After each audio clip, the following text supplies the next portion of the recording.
Alors, cet été, Le 13 juin, le matin, les gens venaient très nombreux. Un homme est venu me dire que les gens viendront de Tamagara et village manger pour le retirer pour ça. la fille de Shérif Ali a pris une vidéo. Il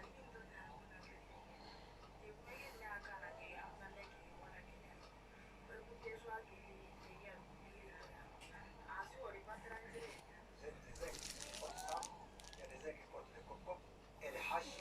Même il y a un homme qui porte son fusil sur l'épaule, le fusil de sas, sur l'épaule. Donc j'ai dit à ma famille, il ne faut pas sauter.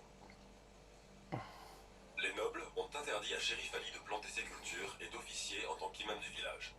Ils l'ont aussi banni des 7 autres villages du district. Jusqu'à présent, les Diarra sont la seule famille d'esclaves de l'arrondissement à avoir dit non.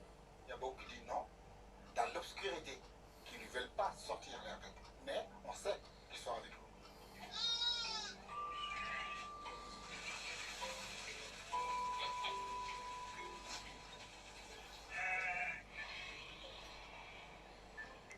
Le jour suivant, Marabata nous emmène visiter Tambakara, le siège de l'arrondissement. C'est là que se trouvent les nobles, la famille Doucouré. Ils ont entendu dire que nous sommes dans la région, et nous ne sommes pas les bienvenus. Le chef et sa famille refusent de nous voir. Nous partons donc rencontrer le sous-préfet. On peut dire que les Doucouré se disent maîtres, donc ils sont les maîtres du milieu. Les Diarra, ils demandent à ceux qu'on ne les appelle plus esclaves. Les Doucouré disent que ils ne sont pas d'accord. À preuve contraire, ils sont des esclaves. Pourquoi? Parce qu'ils disent que c'est la tradition. Lorsque le sous-préfet a été affecté dans la région l'année précédente, les Doucouré lui ont expliqué que lors des fêtes comme les mariages ou les baptêmes, les deux castes étaient supposées s'entraider pour la collecte de l'eau et l'abattage des animaux. Mais selon Marabata, ça n'est pas la réalité.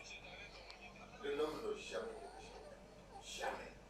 Une femme Doucouré ne va jamais porter une baignoire de verre, sur sa tête. Le mariage en dehors de sa caste n'est pas possible. Demain, mon fils va demander une fille Doucouré à mariage. Je crois qu'il peut lui connaître. Le sous-préfet a rendu visite aux deux familles pour servir de médiateur. Tout est parti du mot esclave. Moi j'ai dit aux Doucouré, mais ils vous demandent vraiment de ne plus les appeler esclaves. Moi je pense que ça ne vous coûte rien.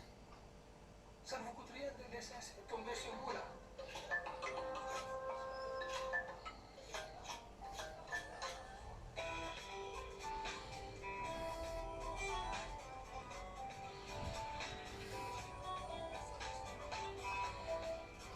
Il existe un village sûr, Mamri, plus au sud.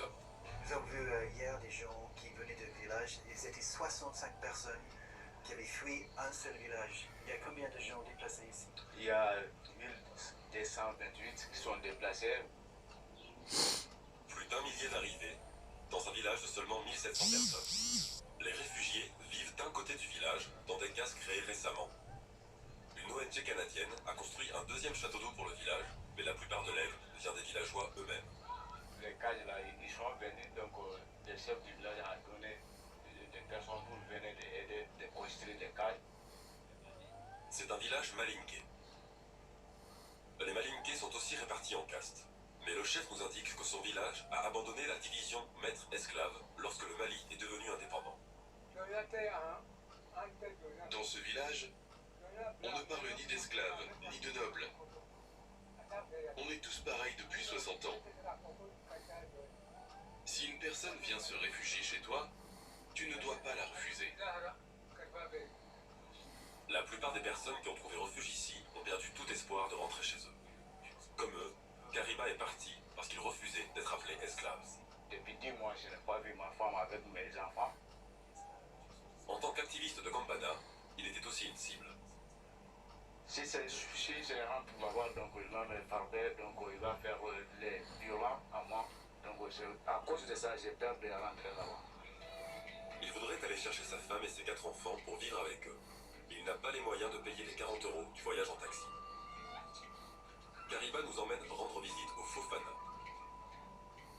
C'est une des 10 familles, à peu près 400 personnes, qui ont fui le village de Sakora après une attaque en janvier. Mata y était avec son bébé Fanta, qui avait alors seulement 1 an. Ce jour-là, ils sont entrés dans nos maisons pour nous battre. Ils ont saccagé toutes nos maisons et ils ont arrêté nos hommes. Ils nous ont tout volé. Argent, moto. Mon enfant était dans son sang. Quand ils sont venus, ils lançaient des cailloux sur le toit. Ça lui a fait peur. Elle essaye de sortir. Quand elle franchit le seuil de la porte, un homme l'attend. Il la frappe avec une hache.